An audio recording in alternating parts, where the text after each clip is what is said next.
What is good mga ka-champion and welcome back to another video. Gusto nyo ba ng aggressive yet more or less accurate entry sa inyong executions? And secondly, I will explain why a system is very important and how it can help you be consistent and profitable. Take note, if you are not having a good result sa inyong ginagamit na strategy, more or less, there's something wrong or hindi mo siya matatawag ng system if it doesn't work on your way. So for today, ituturo ko sa inyo yung mga yon and I think it will help you definitely on your trading performance. If you want to be part of our global TFP VIP Champions community, you may want to check out my offered 3 programs. This might be able to help you be better on your trading needs. So for the option 1, this is the TFP Champion 90 days one-on-one mentorship program. Again, this is done via Zoom and schedule is based on your convenience and availability. So this is really catered for those zero knowledge, basic, intermediate, up until to advanced. Syempre, kasama na rin dyan yung ating main strategy na sa VIP ko lang tinuturo, our TFP Champion System. For the option 2, this is the TFP Champion Masterclass Lessons. So I do understand yung dilemma sa karamihan na paiba-iba yung schedule nila sa work. So again, nagkakaroon tayo ng difficulty makapag-avail ng mga one-on-one mentorship. But take note, make no mistake, I have managed to prepare 28 masterclass lesson so you can learn at your own pace. Importante dito, these are all downloadable so you will have lifetime access sa mga learning materials na to. So walang excuse hindi mo matutunan itong TFP Champion System. And lastly, for the option 3, if you want more of a fast track, this is the TFP Champion Bootcamp. So we're going to meet 4 times per week session because this is a 5 weeks program. So again, everyone can learn the TFP Champion System. So you might want to check out these 3 options to cater your needs. So without further ado, let's get straight to our charts. Alright, so what do we have here? Okay, so I'll demonstrate here ano nga ba yung sinasabi kong aggressive yet more or less accurate entry sa pag-execute natin ng trade. Okay, so I'll demonstrate from my recent trade from GBP USD or pound dollar. And whenever I trade any currency pairs incorporating US dollar, I always try to make sure na meron akong point of view kung ano yung direction niya. So, let me just pull out yung ating DXY, which is the symbol for our dollar index. Okay? And take note, correlation-wise, okay, I already have taught this before, but take note, this is just a guide. Don't take correlation literally na kung ano yung direction ng isa may be on the same direction or inversely proportional. Take note that from GBP USD, ang ating US dollar is the quote currency, which means more or less they should be inversely proportional o kabaliktaran. Okay, so it is quite evident naman dito sa chart na kung makikita nyo, whenever the pound dollar, okay, currency pair chart is going up, yung ating DXY or dollar index is going down. Kasi bakit? Basic correlation lang naman. Since we have currency pair, yung ating base, di ba, yung GBP is our base currency. Meaning, siya yung reference ng chart. So, during this time, GBP is strong. Okay? And obviously, inversely proportional against dollar, which means in US dollar is weak during that time. Kaya kung makita nyo yung DXY, it's going against yung trend ng GBP USD. So, again, there are some times that out of fundamental factors affecting yung currency pair na to, may not be always inversely proportional. Meron ding directly proportional at some certain period. Like gold, di ba? So, we all know gold is trading against dollar.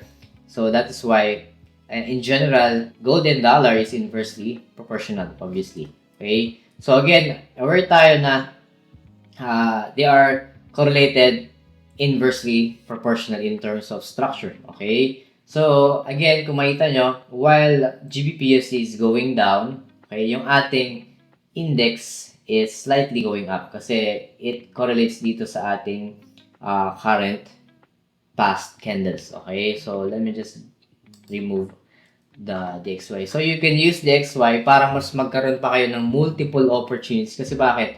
Anything related to dollar, okay? You can either trade directly, okay? Or indirectly. Ibig sabihin yan, inversely proportional or directly proportional dun sa ating index. Okay? So, ngayon, ano yung sinasabi ko dito? And sabi ko at my second point na why system is very important. Take note, system is used for you to become consistent. More like a mechanical system in my approach. Kasi bakit? Kapag nakikita mo siya ng paulit-ulit at ginagamit mo ng paulit-ulit and provided you a smaller variation in terms of results, okay, it may not be accurate na kailangan ganito lagi yung risk relation na kinikita mo or kailangan lagi kang wins. Okay, I didn't say that I always win sa market, but there are days talaga na losses are inevitable. In general naman, kahit sa naman, diba? Businesses, trading, losses are inevitable kasi nga, there are other factors outside technicals na hindi mo control, na hindi natin control, okay? So, going back sa charts natin, makita natin that obviously, from the past, meron tayong bull run, diba? So, ito yun. From your market structure, low, high, high, low, high, high, high, low, high, high, it's standard, okay? Obvious naman yan na it's quite basic that we have this group ng uptrend, okay? And after that, nagkaroon tayo ng strong impulse down. So, dito magmamatter yung majority concept na iniisip ng lahat na trend is your friend concept. I always don't believe that. Tandaan nyo, hindi ako lagi naniniwala dun sa trend is your friend concept. And most likely, people are losing because of literally following that concept. Okay? So, take note that even though na downtrend ito, that doesn't mean that I'm going to sell. Kasi by structure, kung makikita natin, di ba, from the left, okay? Kaya tandaan nyo guys, don't take literally sinasabi na iba na trend is your friend. Kung ano yung trend, just go along with the wave. Okay? So, ito, kung titignan yung daily chart, di ba? Downtrend. And kung bababa kayo ng time frame, which is yung mostly tinitignan ng majority agad, okay? Lower time frame. Pag tingin sa chart nyo, uy, downtrend. So, definitely, most people will look for a sell opportunity. Which, I think, hindi naman laging correct na ganun, okay? You can ride along with the wave or the trend, but take note that the portion na nakita nyo may only be part ng bigger structure. Kaya nga, always start from the higher structure down, okay?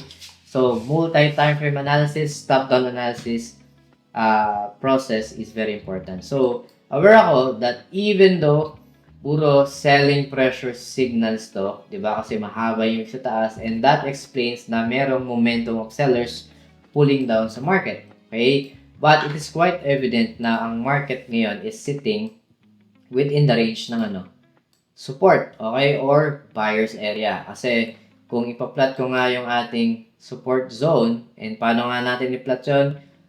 Plot those common points na tinatamaan ng majority, okay? And get the highs and lows, okay? So, obviously, yung pinaka-highest dito, okay? It may not be all, but more or less at least 2 points above, okay? So, let's take this for example, itong area na to.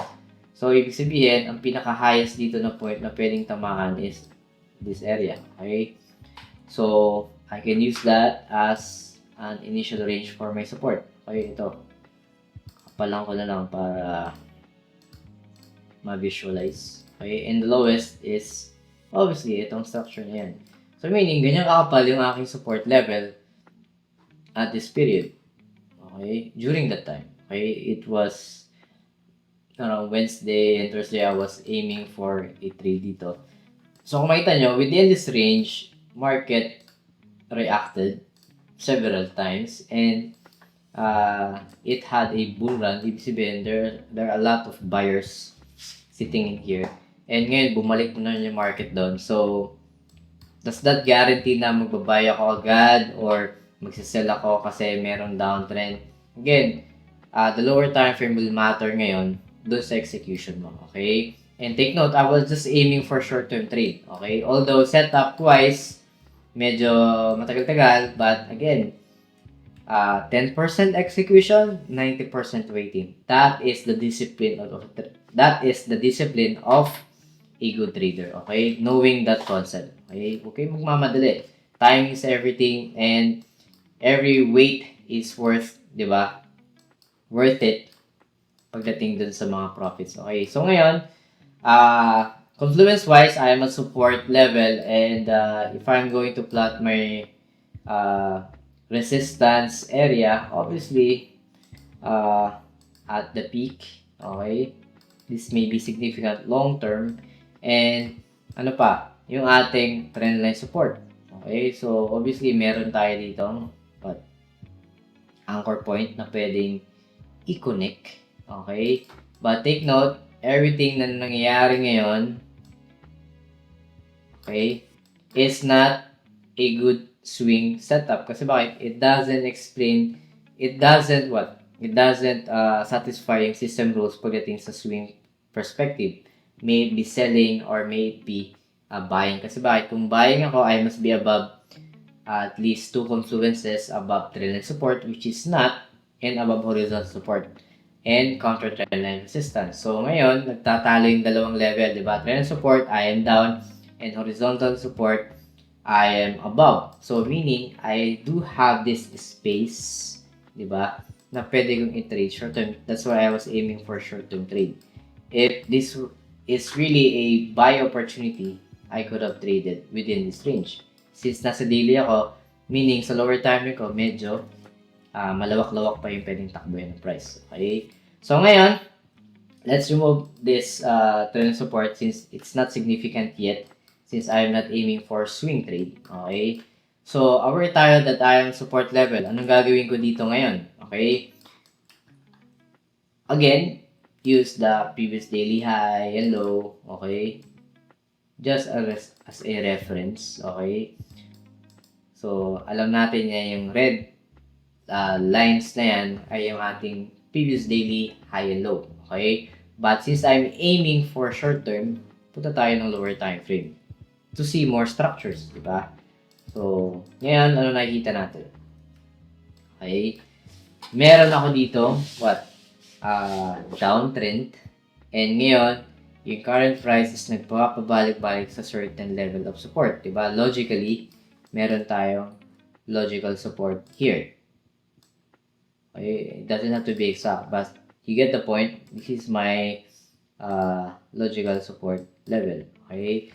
So, ngayon, bakit importante yung system? Kasi bakit? If you're going to aim for a long position, okay, you must be able to break through the opposite momentum, which is sellers. So, at this point sa lower time frame, okay, ano ba yung pinaka-latest na opposite momentum na candlestick? Diba? Bearish candle, which is itong dalawang black candles represented by these two candles. So, ibig sabihin yan, ano ba yung pinaka highest bearish candle na I have to break through para masabi ko na I will buy and exceed this level of sellers. So which means yung 4-hour time frame to will be relevant para sa lower time frame opportunity ko kasi yung peak nitong bearish candle, that will serve as my decision point if I'm really going to buy or not. Okay, kasi bakit? As a buyer, I have to break through this seller's momentum, which is this candlestick, bearish candlestick from this point of view. Okay? So, ibig sabihin yan, kailangan mabasag yan. Yun lang naman ang sinasabi ko. Okay? So, this peak, okay, itong last bearish candle, kailangan mabasag ko yan to make sure na ako talaga ay bibili. Okay? That will help me provide a clear evidence na buyers will take over. Okay? So, at this point. So, obviously, I have to wait, diba? So, during this time. So, since may alert naman ako sa trading view, I waited. And what happened here? Okay. Alright. Okay. So, at this point, kung makita nyo, diba? Meron pang reactions dito. momentum ng sellers. Okay? So that means that sellers are still taking over during this period. Unfortunately, naka-recover yung buyers slowly and then suddenly nagkaroon tayo ng strong impulsive move. Breaking through our yung previous 4-hour. Take note, this is my previous 4H high, okay, from the bearish candle, which is the opposite momentum ng buyers. Okay, so kaya kailangan mabasa ko yan. And since the market did break itong bearish candle na yan, that means I have an idea that market can go up. Okay, so take note that this bullish candle represents breaking through this bearish candle. Okay, so anong gagawin ko ngayon? Tandaan nyo yung structure na to. So obviously, kung makikita natin, meron tayong downtrend and then suddenly an impulse. Okay, so that time, I went to a lower time frame para mas makikita pa ng structure and to add more confluences dun sa magiging decision making sa lower time frame. Okay, yun nga yung importance ng sequence. Okay, so anong gagawin ko? I went down sa 1 hour to see more structures. Okay, now this will totally make sense kasi bakit? This looks familiar, di ba? So, yung sinasabi ko na importance ng system is when you have a photographic memory of what happened from the past, okay, at nakita mo na yon and it looks familiar, more or less, you will be able to predict ano yung possibly anong next move ng market, okay? Of course, that would take experience and a lot of charting, okay? So, yun yung importance na pag may sistema ka at alam mo na yung gagawin mo sa ganitong scenario, it will provide you more or less the same results na nangyari noon, which is winning, okay? Kung winning nga yun, okay? So, ngayon, anong gagawin ko? I will add more confluences na dito. Kasi bakit? Dito na papasok yung ating TFP Warrior System rules pagdating sa execution. Okay? So, take note that yung ating previous 4-hour high na nabasag will serve as our support. Okay? So, ano pang confluence na pwedeng i-add? Diyan na papasok yung ating trend lines. Okay? So, just add your trend lines from 2 points at least. Okay? From structure na yan. So, ano makikita nyo?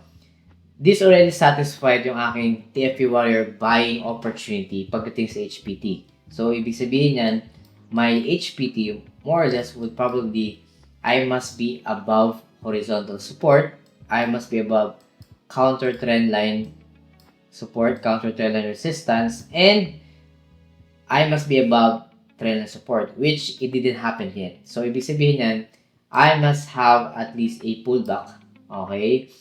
And ang hanapin ko dapat dyan is a pin bar to make sure na yun yung anchor ko as a trend line support, diba? And as HPT, that would be my high probability trade area for buying opportunity. So, alam na yun ng mga avid followers or subscribers ko from a buying perspective setup. I must be above nito. I must be above ng horizontal support. And I must be above nitong trend line support. Okay, so which means HPT zone mo more or less is like that. So as long as you're above at least 2 confluences, then you're good to go. Okay, so ngayon, I'm just waiting for a pullback kasi bakit? We always want to buy at a discount. Okay, so I've waited. Okay, tandaan nyo guys, bakit puro waiting? Kasi yun yung quality setup. It's worth the wait, di ba? Rather than always aiming for a rush trade that always stress you out pagdating sa execution kasi masyado kayo nagmamadali. And most of the time, talagang impulsive na yung nagiging decision rather than being logical. Okay? So ngayon, I want to buy cheaper. Okay? Saan yun? Dito sa previous 4-hour high ko, that will act now as my support. And at least anchor for my trend line support para mas maging convincing. Okay? So, ano nangyari dito?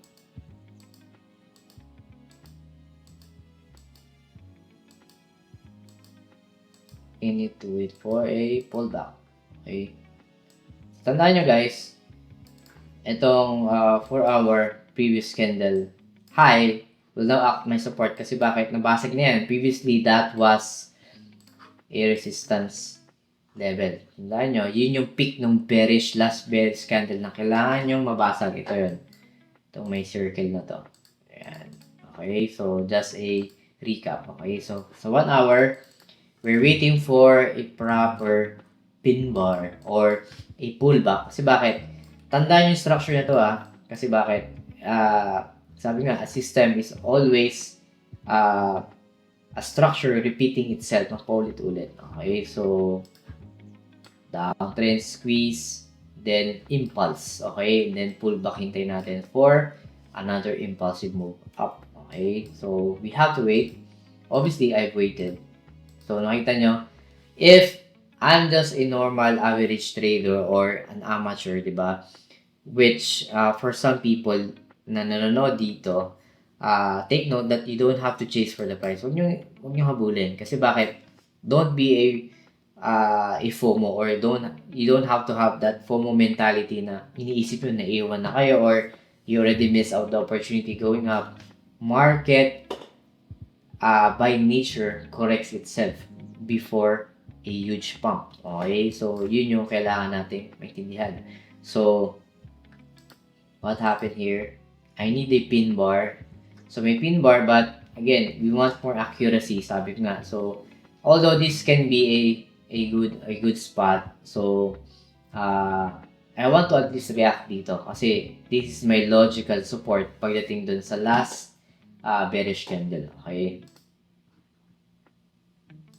Ayun, okay? So, ibig sabihin, we have a pin bar. So, I can now use this as anchor for my support, di ba?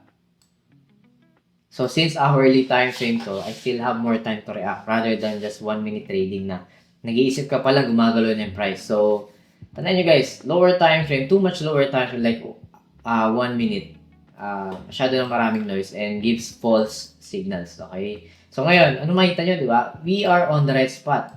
We are on a high probability trade entry. Okay? Does that mean na mag-entry na ako right away? And ano nga ba yung sinasabi kong aggressive entry? Okay? Tuturo ko yun. Aggressive entry, yet more or less accurate. Okay? So, yan yung ating HPT by setup. Okay? Bakit siya HPT? Sabi sa rule, I already have broken tong trendline resistance, which is I am now above. I have broke through this horizontal support, which I am now above, and I am also above trendline support. So this satisfies yung tinutumbok nating area for buying opportunity. So ngayon, ano yung sinasabi ko na aggressive entry? Since nasa 1 hour ako, di ba? Usually, pag short-term trade, ang execution ko is nasa 5 minutes. Okay? Do I have to go down sa 5 minutes? Okay? Yes. And pag entry, normally, aggressive-wise, I use pending order, which is yung limit order. Buy limit order. And take note, buy limit orders are executed below current price. Okay? So, may lesson ako niyan. You may want to check out my past videos. How to use limit orders. Okay? So, I use limit orders. And paano yun? Every time nakakita tayo ng pin bar, take note, special kasi itong pin bar or yung shooting star kapag naman bearish. So since we are buying, pin bar ay napaka-special, okay? So ano yung aggressive entry dito? Usually, I use aggressive entry dun sa closing price ng pin bar. Okay, closing price. So since ito ay bearish candle, pero exhibits a buying pressure candle, ang closing price niyan is nasaan? Nandito, di ba? Okay. I will use this as my entry for limit order. Okay, so bali dito ako magsaset ng limit order. So, gagawin ko yung blue para lang ma-visualize nyo yung ating specific entry. Okay? Okay, sorry. And make it dotted line. Okay, para lang visually makita. Okay, so ngayon, take note, tandaan nyo itong structure na to Okay, visualize nyo. Kung ano yung nangyari dito ngayon sa higher time frame ko na hourly time frame, okay, take note, squeeze, impulse, correction. Okay, so ano expectation natin? Strong impulse. So, mangyari dyan, squeeze, impulse, correction. Tandaan nyo yung sequence na yun. Okay, punta tayo ng 5 minutes. Okay, tanda nyo, bago ako punta ng 5 minutes, may pin bar na ako dito sa HPT zone. High probability zone ng buy. Alright, so I went down sa 5 minutes for this trade. I think it was Thursday or Friday, I think. Thursday, Friday setup. Okay, so short-term trade lang naman. So, ano makikita nyo? Diba?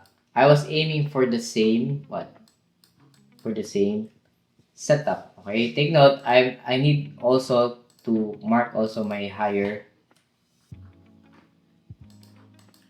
dito sa pin bar. Yung ating previous candle high, ito. Itong current candle high rather. As anchor lang naman for yan. So, tayo ng 5 minutes. Okay, para lang ma-visualize nyo. Okay. So, ibig sabihin yan, meron tayo ditong structure which is looks familiar dun sa kanina, di ba? Sa hourly. So, ano yung expect ko? Squeeze. Di ba? Squeeze. Okay. Impulse. Correction. Strong impulse. Okay. So, paano mangyari yan? I have to add confluences. Same rules. Diba? Nakita nyo? Kung anong ginagawa ko sa 1 hour kanina, even sa daily, 4 hours, ganun yung gagawin ko. But, take note, since may pin bar tayo, we are expecting what? A strong impulsive move. Okay? So, I have to make sure na I must be above muna nito. Okay?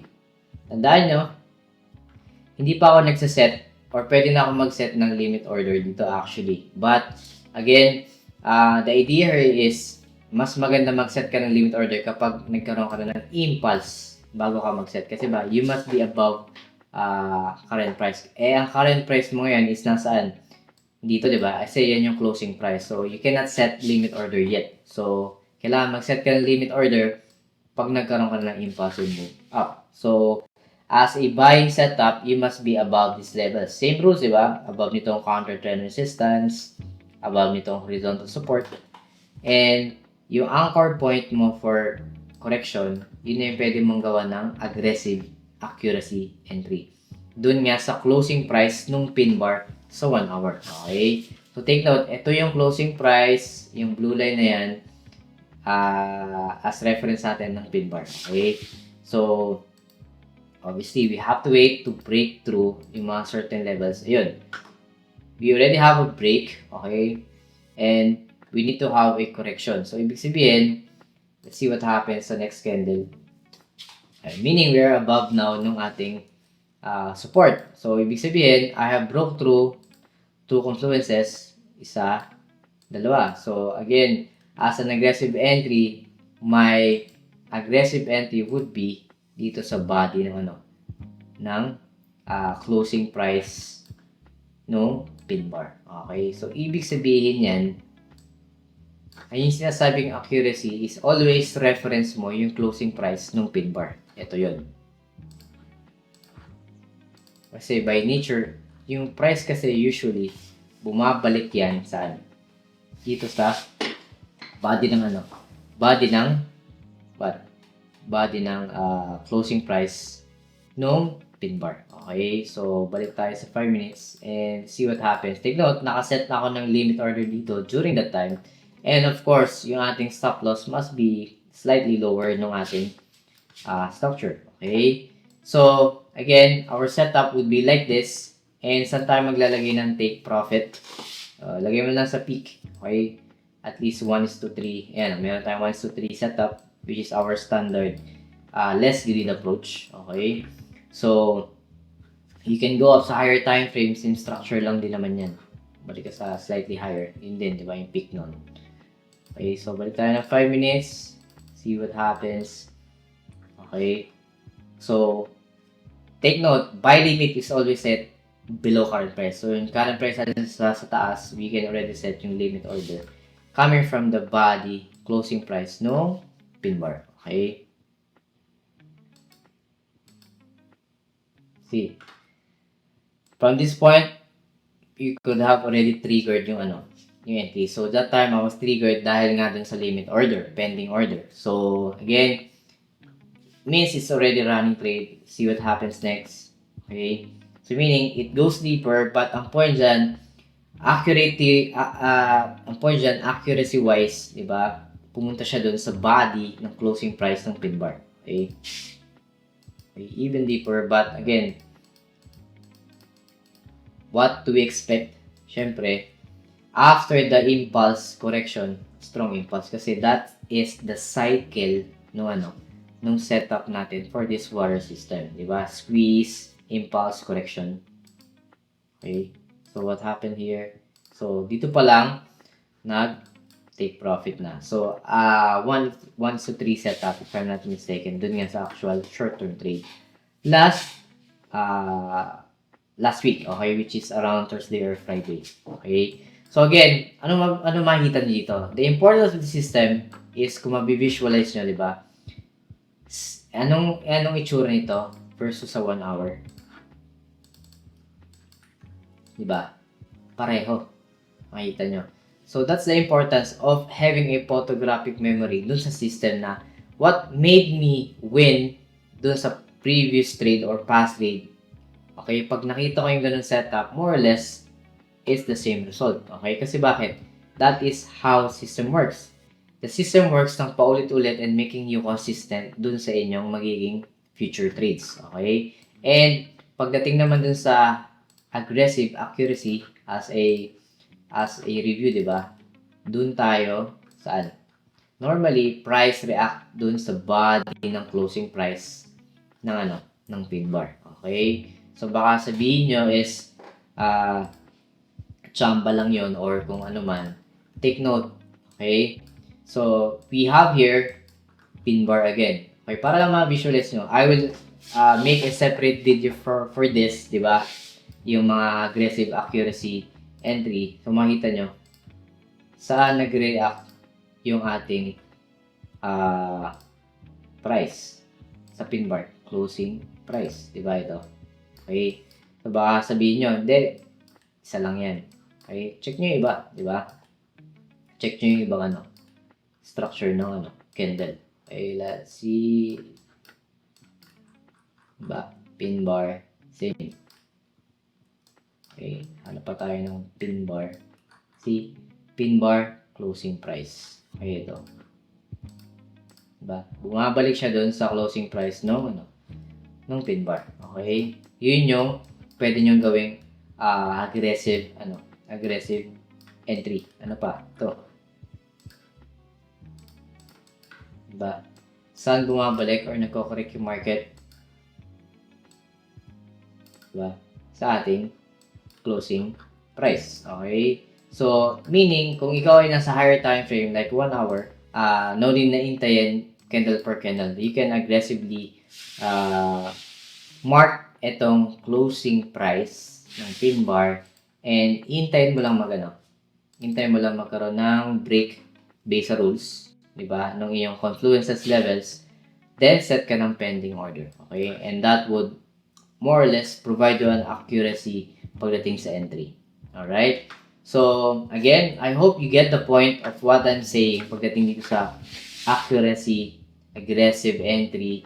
But take note, it should always satisfy yung inyong system rules. And take note, pagdating sa consistency, always try to make sure na kung ano yung ginagawa sa higher time frame, yun yung gagawin sa lower time frame. And more or less, magkatulad lang yan ng na itsura.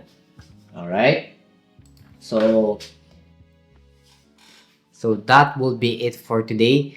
I hope may natutunan na naman kayo and yeah, expect some more videos particularly dun sa ating aggressive yet accurate entry or execution kasi it can be helpful pagdating sa inyong quicker decision making. But take note, it should satisfy yung inyong system rules. Okay? So again, thank you so much to all my TFP VIP champion students all over the globe, subscribers, followers, and sa lahat po ng sumusuporta. So, God bless. See you all on the next videos. Bye-bye. Alright guys, so I just want to inform and announce that our TFE VIP Champion Student private Discord community is already up. And yeah, here we have several channels wherein we share our technical trading ideas among each other. And of course, we also have our weekly trade ideas para sa ating mga weekly forecast para sa mga currency pairs and some announcement section. And of course, since tayo ay global, of course, we have other students as well na galing sa mga ibang bansa overseas. So, we introduce ourselves and introduce kung saan tayo galing, sa bansa tayo ngayon, OFW man o hindi. But nevertheless, this is a healthy community para mag-share ng mga trading ideas para sa inyo guys. And hopefully, I will be putting up a server publicly para sa mga baguhan naman and those mga followers and subscribers natin. Alright? So, yeah, this is just a minor announcement and hopefully guys, you can join us and make this community grow lalo na sa ating mga estudyante nag-aaral. Alright guys, so mga baguhan pa lang. But nevertheless, everyone here wants to learn, wants to make profits from the market. But as much as possible, we're all equal in the eyes of the market. Alright guys, so that would be it. So yun lang and thank you very much. Right, bye-bye.